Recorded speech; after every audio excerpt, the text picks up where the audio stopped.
It was a nice summer day. My 5-year-old son James was playing outside in the backyard of our suburban home. James has always been a quiet boy. He plays by himself mostly. He never had many friends, but he always had a wild imagination. I was in the kitchen feeding our dog Fido when I heard what sounded like James talking to someone in the backyard. I'm not sure who it was he could be talking to. Could he have finally made a friend? Being a single dad, it's hard for me to always keep an eye on my son, so I decided to go outside and check on him. When I went into the backyard, I was a bit confused, because James was the only person back there. Was he talking to himself? Could have sworn I heard another voice. "James! It's time to come back inside!" I called out to him. He came inside and sat down at the kitchen table. It was about lunchtime, so I decided to make him a turkey sandwich. "James, who were you talking to out there?" I asked. James looked up for a moment. "I was playing with my new friend," he said, smiling. I poured him some milk and continued to pry, as any good father would. "Does your friend have a name? Why didn't you ask him to have lunch with us?" I asked. James stared at me for a moment before replying. "His name is Laughing Jack." I was a bit taken back by what he had said. "Oh, Wow, that's a strange name. What does your friend look like?" I asked, a bit confused. "He's a clown. He has long hair and a big swirly cone nose. He's got long arms and baggy pants with stripy socks, and he always smiles." I realized my son was talking about an imaginary friend. I suppose it's normal for kids his age to have imaginary friends, especially when he has no real kids to play with. It's probably just a phase.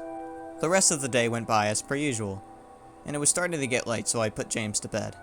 I tucked him in, gave him a kiss, and made sure to turn on his nightlight before I closed the door. I was pretty tired myself, so I decided to go to bed not long after. I had an awful nightmare. It was dark. I was in some kind of rundown amusement park. I was scared, running through an endless field of empty tents, broken down rides, and abandoned game huts. The whole place had a horrible look to it. Everything was black and white. The prize stuffed animals all hung from nooses in the game huts, all with sick grins stitched on their faces. It felt like the whole park was looking at me, even though there wasn't another living thing in sight. Then suddenly, I began to hear music play. The sounds of Pop Goes the Weasel being played on a squeeze box echoed through the park. It was hypnotizing. I followed its tune to the circus tent almost in a trance, unable to stop my legs from moving forward. It was pitch black. The only light came from a single spotlight shining on the center of the big top. As I walked towards the light, the music slowed down. I found myself singing along, unable to stop. All around the mulberry bush, the monkey chased the weasel. The monkey fought, 'twas all in fun. The music stopped right before its climax, and suddenly the lights shot on. The intensity of the lights was practically blinding. All I could see was a small dark silhouette shuffle towards me. Then another one appeared, and another, and another. There were dozens of them, all coming towards me. I couldn't move, my legs were frozen. All I could do was watch as the haunting figures drew nearer. As they got closer, I could see they were children. As I looked at each one, I noticed they were all horribly disfigured and mutilated. Some had cuts all over their body, others were severely burnt, and others were missing limbs, even eyes. The children enveloped me, clawing at my flesh, dragging me to the ground and tearing inside me. As the children tore me apart and I faded away, all I could hear was laughter. Horrible, evil, awful laughter. I woke up the next morning in a cold sweat.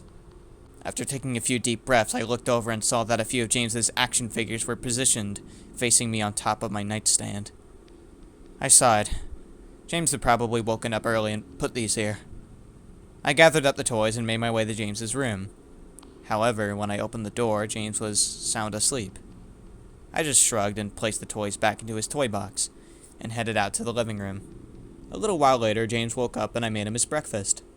He was quiet and seemed a bit groggy. Perhaps he didn't sleep well either. I decided to ask him about the toys. "James, honey, did you put the toys in Daddy's room this morning?" His eyes shot up at me for a moment and quickly glanced back down at his cereal. Laughing Jack did it. I rolled my eyes and responded, "Well, you tell Laughing Jack to keep the toys in your room." James nodded and finished up his breakfast, then decided to play out in the backyard. I went to relax in the living room and must have dozed off, because I woke up a couple hours later. Shit, I need to check up on James. I was a bit worried. It had been over 2 hours and I hadn't checked up on him. I stepped out into the backyard, but James wasn't there anymore. I was getting nervous, so I called out to him, "James! James, where are you?" Just then, I heard a giggle come from the front yard. I rushed for the gate around to the front of the house. James was sitting on the sidewalk. I breathed a sigh of relief and walked over to him. "James, how many times have I told you to stay in the backyard?" "James? What are you eating?" James looked up at me, then reached into his pocket and pulled out a handful of hard candies in all colors. This made me very nervous.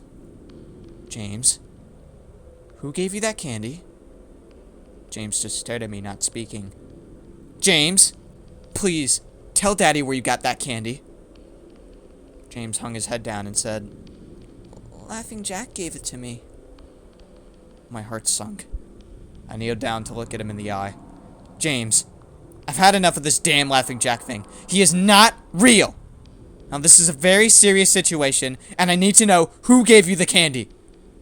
I could see my son's eyes tear up. "But Dada, Laughing Jack did give me the candy." I closed my eyes and took a deep breath. James has never lied to me, but what he's telling me is impossible. I make him spit out the candy and I throw the rest away. James appears to be fine. Maybe I'm just overreacting. After all, he could have gotten it from Tom and Linda from next door, or maybe Mr. Walker down the street. Either way, I'm gonna have to keep a closer eye on James. That night, I put James to bed as usual, and decided to go to bed early myself.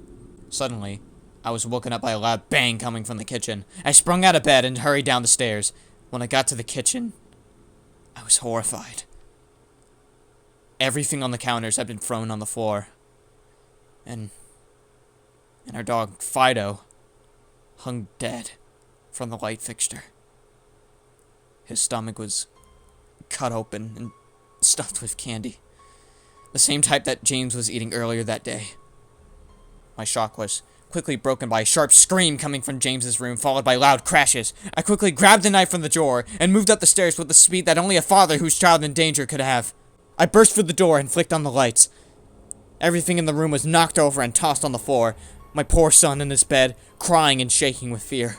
A pool of urine staining the sheets. I scooped my child up and ran out of the house and went next door to Tom and Linda's house. Luckily, they were still awake.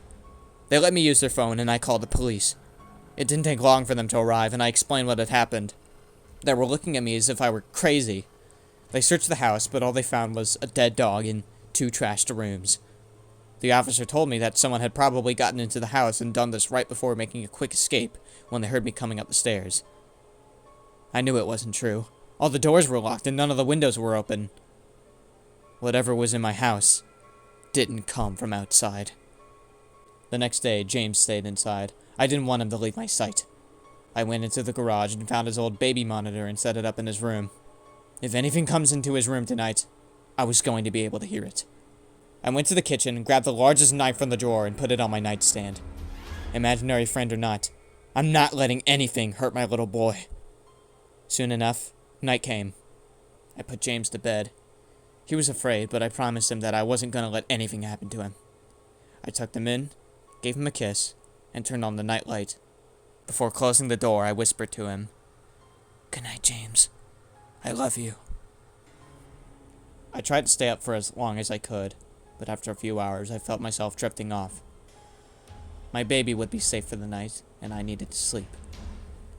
Just as I laid my head on the pillow, I heard a soft noise come from the baby monitor I'd put on my nightstand. At first, it sounded like interference, like the kind a radio would make. Then it turned into a soft moan. Was James asleep? Then I heard it. The laugh from my nightmare. That horrible laugh. I sprung up from my bed and grabbed the knife from under my pillow. I rushed over to James's room and creaked the door open. I tried the light switch, but it wouldn't come on. I took a step in and I could feel the warm, thick liquid on my feet. Suddenly, James's nightlight came on. I could see the absolute horror laid out in front of me. James's body was nailed up on the wall, the nails piercing through his hands and feet. His chest was cut wide open, and his organs hung down to the floor. His eyes and tongue had been removed along with most of his teeth. I was disgusted. I could hardly believe this was my baby boy. Then I heard it again. The soft, desperate moan. James was still alive. My baby. My poor baby. In so much pain, barely clinging to life. I ran across the room and vomited on the floor, but my sickness was interrupted by a horrible cackle coming from behind me. I spun around while still wiping bile from my mouth. Then out of the shadows emerged the fiend responsible for all of this horror. Laughing Jack. His ghost white skin and matted black hair hung down to his shoulders. He had piercing white eyes surrounded by dark black rings. His twisted smile revealed a row of sharp, jagged teeth, and his skin didn't look like skin at all. It almost looked like rubber or plastic. He wore a patchy black and white clown outfit with striped sleeves and socks. His body itself was grotesque. His long arms hanging down past his waist, and the way he was poised made him look almost boneless, like a rag doll. He let out a sickening laugh, as if to let me know he was pleased with my reaction to his work. He then turned around slowly in front of James, and began to laugh even more at the horrific sight he has laid out. That was enough to shake me from my terror. I snapped, "Get away from him, you bastard!" I rushed at the monster, raising the knife above my head, and stabbed down at him. But as soon as the knife touched him, he disappeared in a cloud of black smoke.